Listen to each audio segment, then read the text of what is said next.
tudd Solofi qui est un projet sur le consommé local sénégalais Solofi bi nga xam ne mu ngi tekki ci tubaab s'habiller local pour ñaax sénégalais yi ne leen tey lépp lu ñu soxla ci wàllum habillement ak wàllum accessoire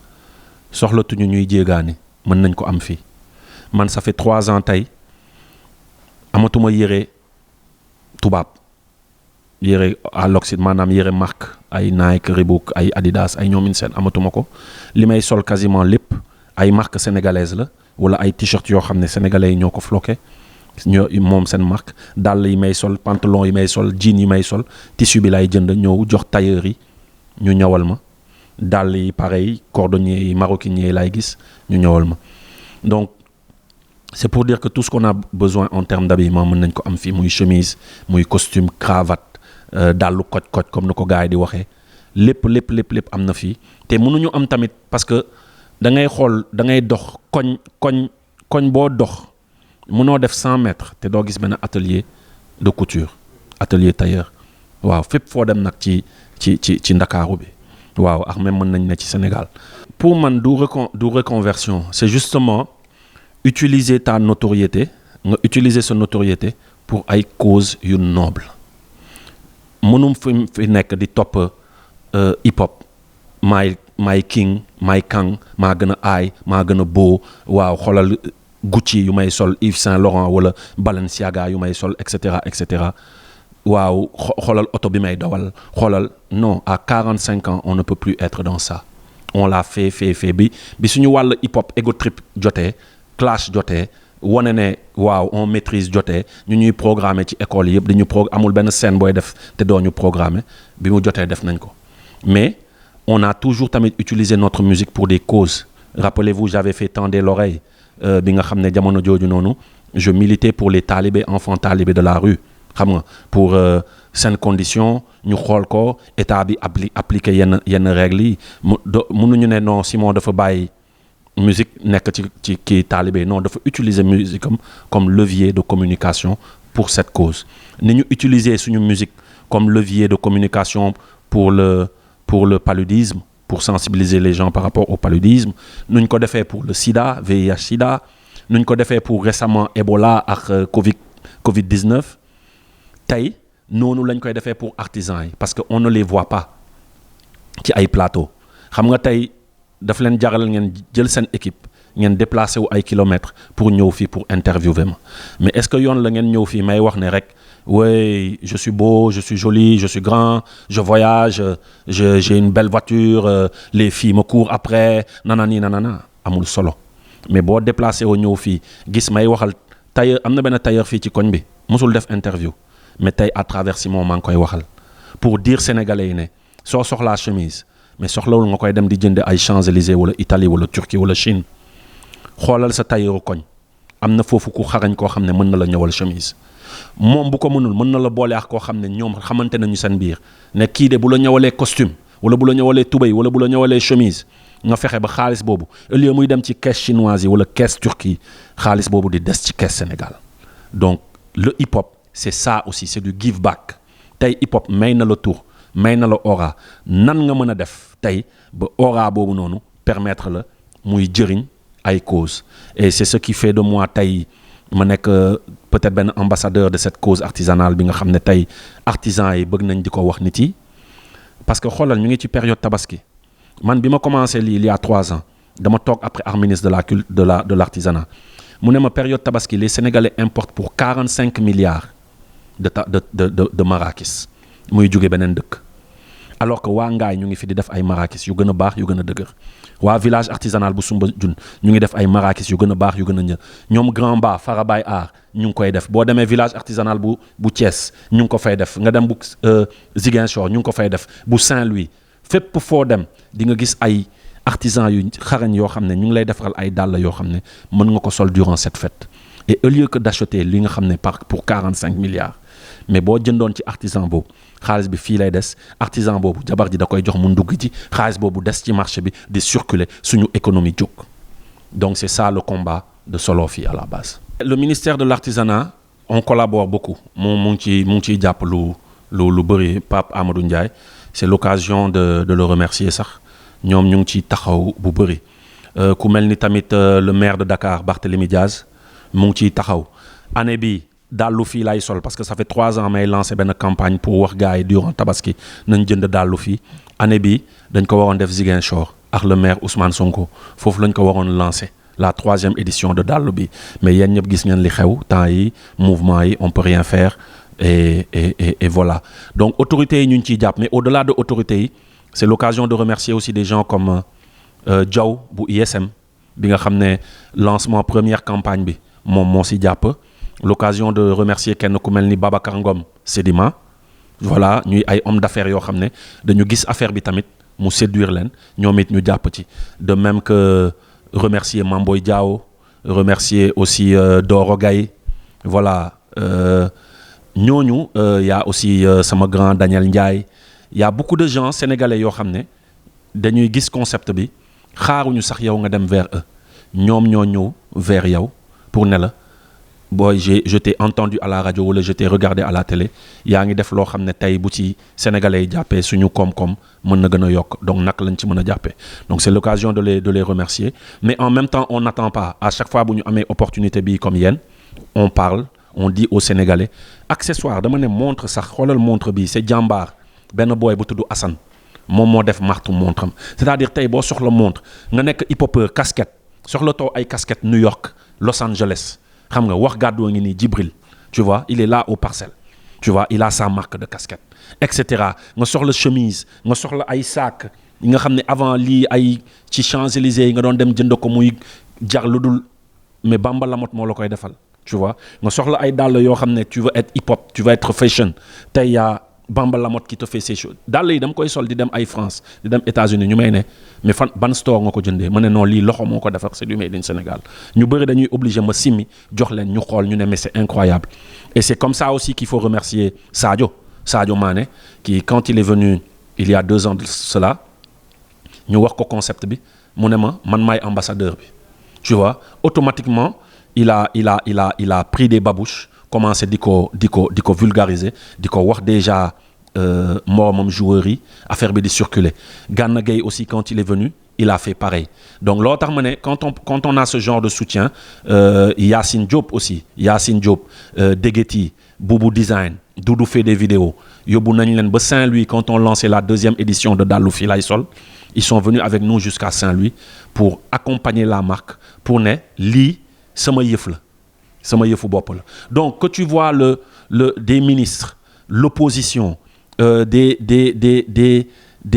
chefs d'entreprise des directeurs d'agences et de sociétés nga xam ne ils sont plus fonctionnaires de l'État des Sénégalais lambda moi des gens m'appellent et me disent waaye saay man maa ngi ci maquette yi fii nii États-Unis waaw ñun ñooy def marché yi mais nan laa mën a def ba am ay dàll ma ne la ma yónnee la ay photo ma ne lii Cheikh Dall moo koy def lii Bamba Lamotte moo koy def lii sama gars yi seen patchwork ñoo koy def pardon et instant yi nii ils font des commandes après je les mets en relation man ma dem taxawi na le ils font des commandes tu vois et permettre na tey ay artisans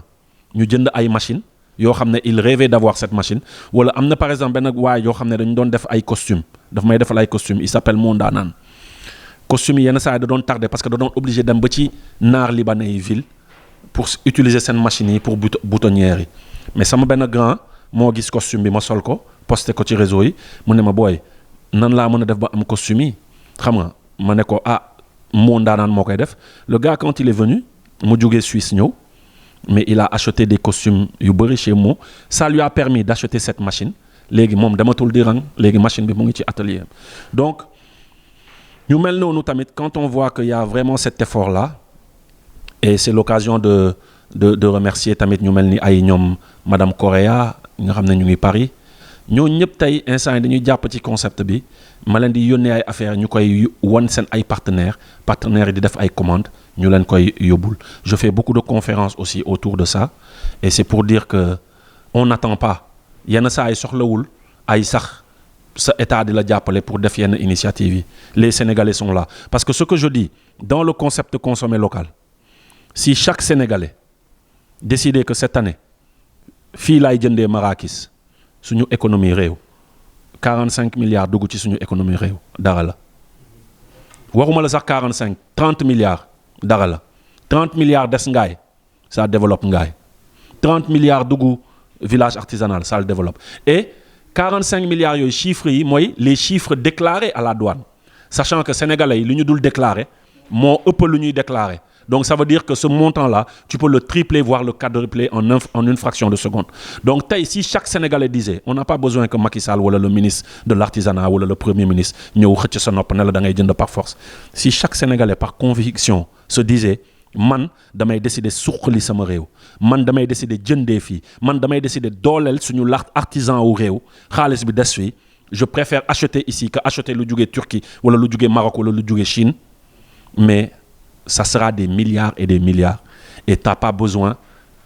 de gouvernement pour faire que ces milliards-là restent ici si on fait la même chose ci wàllum mbay mi si on fait la même chose ci yeneen secteurs yi mais suñu économie décollé na. waaw au fait j'ai un projet d'album parce que comme je t'ai dit du haut de mes 44 ans voire 45 ans yi may jëm ni je ne peux plus nekk fii di def lu ma def ci samay album précédent donc man 2014 laa gëj a génnee album 2014 boo koy calculer ak ren ça te fait quoi presque 9 ans xam nga donc l'année prochaine ça sera 10 ans parce que année prochaine le projet bi di génn ça sera 10 ans génneewuma album durant toute cette période dama nekkoon di rechercher wu qu'est-ce que je fais et c'est là où je me suis dit le hip-hop nous a permis tey de découvrir beaucoup de figures emblématiques qui ont marqué l'histoire africaine et l'histoire sénégalaise mais yoo xam ne ñun xamuñu ko jàngeewuñu ko école moi je n'ai jamais entendu parler de Kourou Kang Fouga la charte du Mandé à l'école c'est grâce au hip-hop là découvrir charte du Mandé qu'au XIIe siècle au XIIIe siècle en 1236 on avait benn charte qui faisait office de première déclaration universelle des droits de l'homme bien avant et c'est 700 ans après le nasaraan yi def déclaration universelle des droits de l'homme à Paris pour te dire que ne suñu sukkandiku woon ci ay charte yu mel ni Kourou Kang Fouga kon Afrique dépassé na fu mu toll nii mais depuis la colonisation boo seetee on nous apprend quasiment les mêmes choses Japon du Meiji l'URSS de 1900 xawma warga dërëm l'empire ottoman la Chine de Mao Tse-tung Chiang Kai-shek yooyu la ñuy jàngal école on connaît par cœur Charlemagne Napoléon Bonaparte mais est-ce que c'est comme ça qu'on connaît Cheikh Anta Diop est-ce qu'on connaît Ndaté Yalla Mbodj est-ce qu'on connaît Aline Sitoé Diatta donc je me suis penché sur ces figures-là xam nga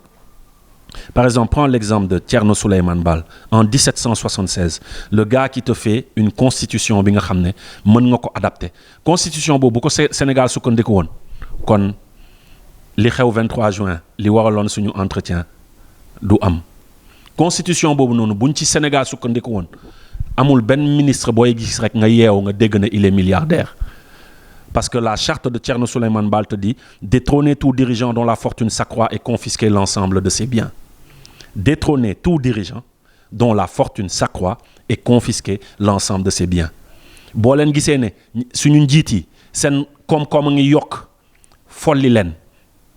et ngeen nangu lépp lu ñu am ngeen tasaat ko ci askan bi combattez-le s'il s'entête choisissez un homme travailleur savant et serein xeex leen ko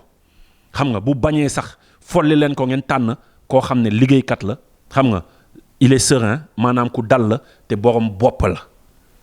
veillez à ce que l'imama parce que jamono yooyu c'était l'almamia imam moo doon symboliser président veillez à ce que l'imama ne soit pas traduit en une royauté héréditaire que ne fexe leen ba tey njiit mu bañ a nekk affaire wu ndono kon li ma la doon wax sànq ñëw na 23 juin du am xam nga donc des chartes yoo xam ne tey mu ngi fi on nous l'apprend nulle part à l'université ni à l'école donc moi j'ai décidé de faire un texte sur Thierno Souleymane Baal qui parle de ça qui parle de la révolution Torodo ak ñoom Abdelkader Kane voilà qui parle du combat qu'ils ont mené contre les Denyanké j'ai écrit aussi sur Batlin Siki le premier boxeur champion du monde noir boxeur champion du monde ak son combat contre le racisme niñ ko engagé mu def guerre mondiale après ba mu génnee guerre mondiale reprendre boxe ba nekk champion du monde le combat qu'il a mené après contre le racisme etc etc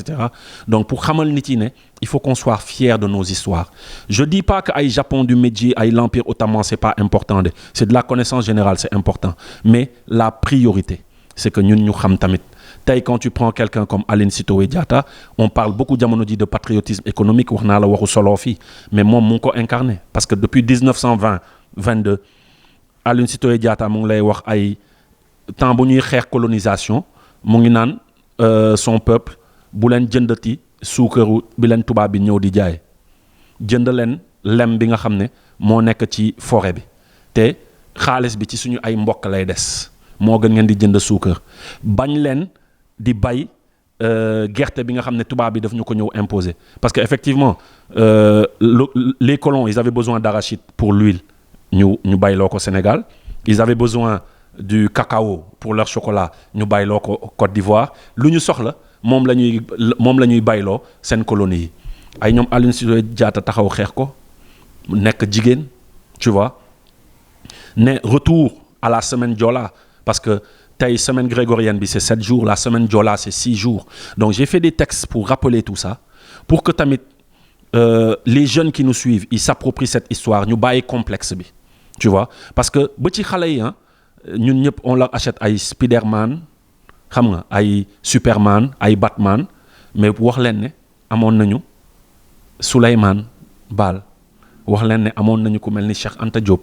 xam nga toutes les thèses qu'il a faites tey boo jëloon sa caméra bi ñu dem def benn micro trottoir au niveau de l'université Cheikh Anta Diop nga laaj étudiants yi kan mooy Cheikh Anta Diop dina am lu la bett trop donc tey j'ai fait des textes yoo xam ne en slam en rap vu que boy ils parcoursent vraiment bien nos textes qu'ils puissent aussi s'approprier ces histoires-là et que complexe bi jeex moom laa tuddee décoloniser le savoir donc il faut décoloniser le savoir parce que waaw waaw vous avez waaw exclusivité bi jox nañ leen ko donc l'histoire rappée décoloniser le savoir et ça va continuer parce que il y a d'autres bi c'est le premier jet il y a un autre jet qui arrive avec l'Empire Ashanti le royaume Dogon les Mossi il y a les Zoulous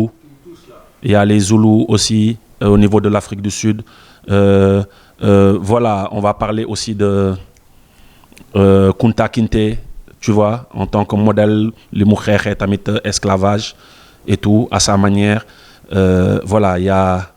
je vais parler aussi des nègres marrons xam nga ci Antilles donc loolu ça sera la deuxième phase temps yi daal ci projet yooyu laa nekk projet yoo xam ne comment faire de telle sorte que les jeunes s'approprient cette histoire africaine et décoloniser les savoirs on est en partenariat avec ñu mel ni Richard Banegas de la Sorbonne am na ay modules yoo xam ne war nañ ko def Sorbonne qui est l'une des plus prestigieuses universités du monde maa ngi fàttale ko sama papa daf ma doon wax bàyyil sa rab bi nga jàng yow da nga war a dem jàng ay universités yu mel ni Sorbonne j'aurais bien aimé jamono ji mu fekkee ko mu gis ne doomam tey mu ngi def ay conférences biir université bi nga xam ne foofu la bëggoon mu jàngee nga xam ne ay grands de ce monde ñoo fay nekk Bill Gates ay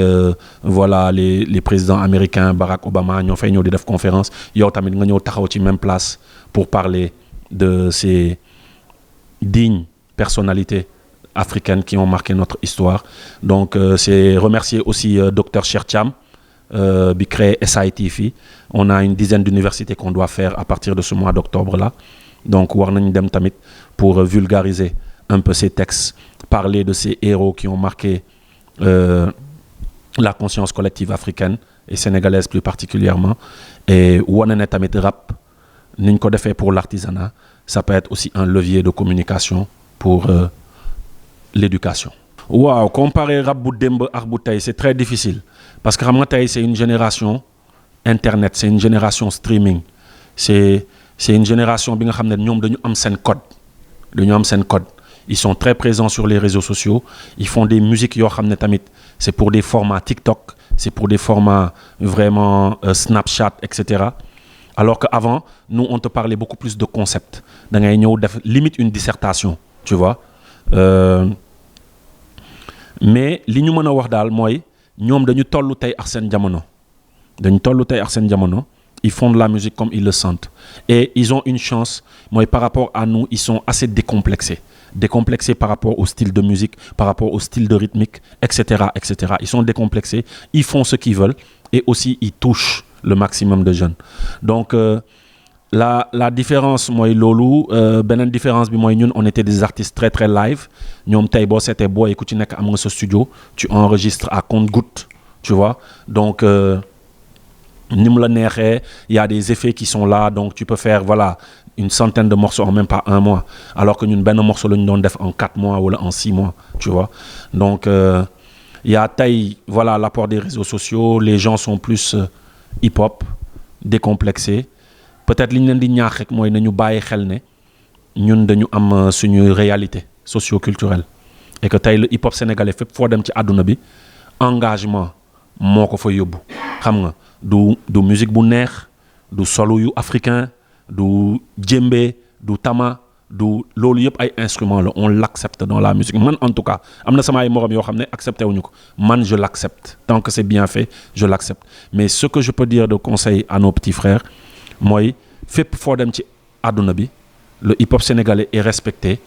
pour son engagement depuis les grands à nos jours mën nañ def lu leen neex mais bu ñu fàttee yenn saay di waxal askan wi c'est le seul et je leur dis bon vent je les encourage j'ai des fans parmi eux franchement ku mel ni Samba Peuzzi dama koy wax fu nekk Dip Doundou Guiss tu l'écoutes tu pètes un câble Ngaaka Blindé tout ce qu'il dégage sur scène tu te dis mais boy bi il vient de quelle planète sans parler de One Lyrical sans parler de ay Hakil tu vois en termes de skills en termes de punch en termes de représentativité ñoom Mami Victory ngi fii Rifu Narapi il est d'une autre planète ce boy de Kaolack tu vois Dina MC wala Talbi récemment nouveau arrivé Talbi bu Thiès man boy bi dama koy déglu ma ne mais kii c'est un phénomène donc ñoom ñëpp dama leen di franchement dama leen di déglu je suis très fier et je suis fan de beaucoup d'entre eux tey am na ay sound boy yu bëri bu ma yéegoon ak ñoom ci scène bi ma bakkee ko parce que tellement que dama koy déglu et maîtriser naa quasiment seen ay textes yi quoi. li may daanalee mooy un message aux Sénégalais en leur disant que on est un modèle pour toute la sous-région et pour l'Afrique en termes de démocratie. Que chacun prenne ses responsabilités. Ne laissons pas une poignée, encore une fois, de politiciens nous dicter comment mener suñu ay destinée. Tey démocratie ça s'arrache dañ koy foqati xam nga jàmm la ñuy ñaanal réew mi on appelle tamit nos dirigeants pour troisième mandat bu ko mënee teg ci suuf mu teg ko ci suuf parce que ay bakkan rek ñoo nar a rot parce que beneen côté bi du ñu bàyyi et c'est l'occasion aussi de dire est-ce que Barthélémy Diaz n'avait pas raison parce que Barthélémy j'ai entendu benn interview muy wax ne moom bu dafa ne Macky Sall il faut que ñu dialoguer il faut que ñu waxtaan parce que xam nañ ne doo bàyyi mais xam nga ne ñun tamit opposition bi Yewwi du ñu bàyyi et bu boobaa sénégalais yi ñooy ñàkk je me dis bu ñu déglu woon Barth jamono jooju est-ce que 30 morts yi dina am parce que Macky bàyyiwul